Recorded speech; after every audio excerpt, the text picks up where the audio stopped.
चलिए आपको केवट प्रसंग सुनाती हूँ। एक ऐसा नाव चलाने वाला जिसे आप डिप्लोमेसी का देवता भी कह सकते हैं जिसने राजा राम को भी नफा नुकसान समझाकर अपनी सारी बातें मनवा ली थी और मन में छुपे हुए प्रेम को व्यक्त भी नहीं होने दिया।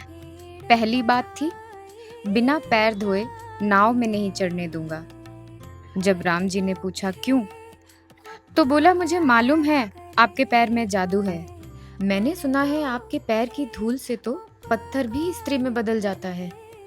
अगर मेरी नाव भी स्त्री बन गई तो मैं अपनी रोजी रोटी कैसे कमाऊंगा? इसलिए नाव पे तभी बैठने दूंगा जब आप मुझे अपने चरण धोने देंगे। मुझे कुछ नहीं पता। राजा राम पहले थोड़ा मुस्कुराए, उसको थोड़ा समझाने की कोशिश की, फिर हार मानकर बैठ गए पैर धुलवाने के लिए। चरण धोकर उसे संतुष्टि मिली। उसने बोला, आह, अब ठीक है। अब राम, लक्ष्मण और सीता जी नाव पर बैठे और गंगा पार पहुंचे तो बारी आई किराया देने की। उनके पास किराए में देने के लिए कुछ नहीं था, तो सीता जी ने अपनी एक अंगूठी उतारी और राम जी को दे दी। राम जी ने वो केवट को देनी चाहिए। अब आप केवट की बातें सुनिए।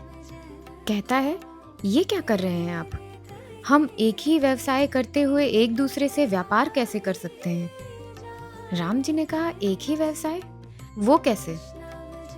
केवट ने कहा, देखिए, जैसे मैंने आज आपको नदी पार कराई है, वैसे ही जिस दिन मैं आपके पास आऊं, उस दिन आप मुझे भव सागर पार करा देना। हमारा हिसाब उस दिन बराबर हो जाएगा। और इसी प्रेम भाव से केवट ने राम जी को नदी पार करा दी। जभी भी अयोध्या के घाट में आए और मौका मिले किसी से केवट प्रसंग सुनने का, तो जरूर सुनिएगा, या फिर हमारे पास आ जाइएगा। हमें तो बहुत पसंद है किस्से कहानियां सुनाना।